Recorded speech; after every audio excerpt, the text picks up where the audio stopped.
3 bonds, 3 5% bonds, and the money changers got their dollar back, and they made $2 in profit. And they put that in the kitty, and they give the dollar back to you and say, go out and lend this again. Now, they really like adjustable rate loans like credit cards, and you've probably heard of people, if it hasn't been done to you, where their interest rate has been jacked up to 30%.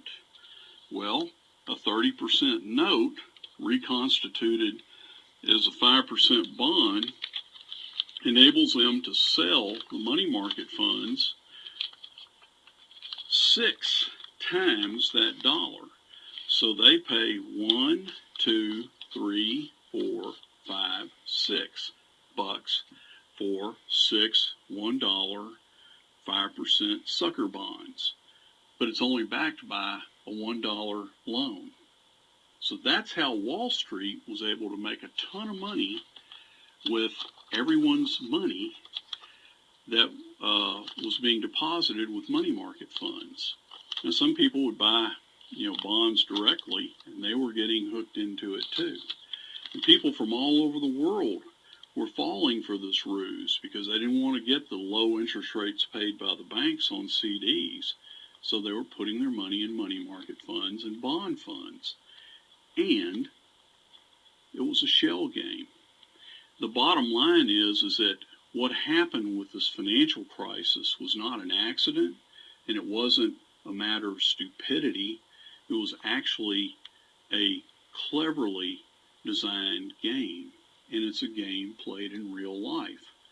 Now, when the wheels came off, when that $1 in this box, when the note went bad, the borrower couldn't pay it or even part of it, then the wheels fell off of the game.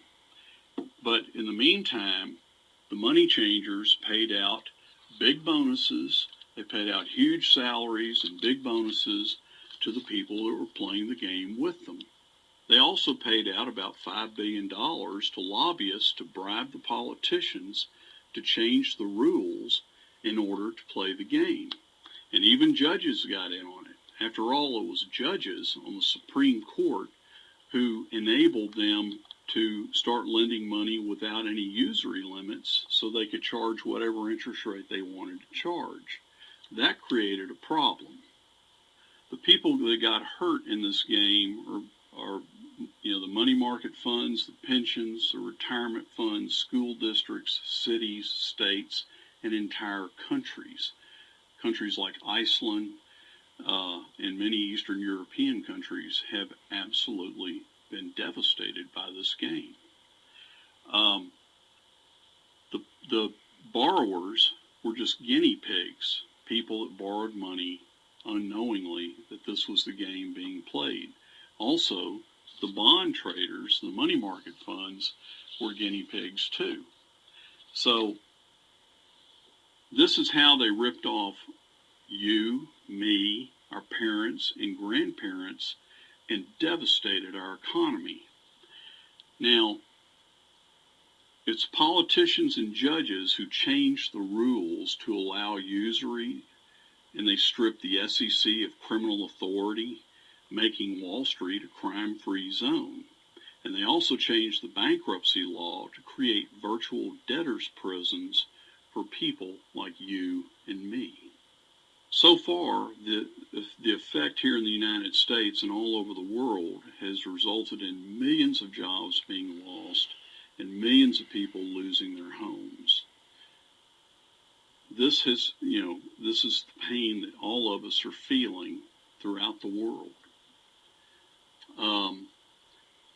It's also very important to understand that the rules that set all this up have not been changed.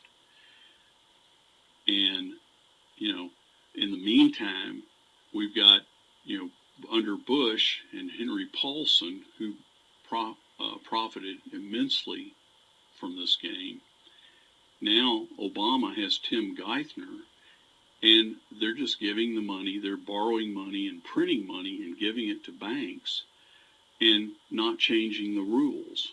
So we don't really have change. In fact, the very problem that caused all this devastation, they're trying to keep this all intact and just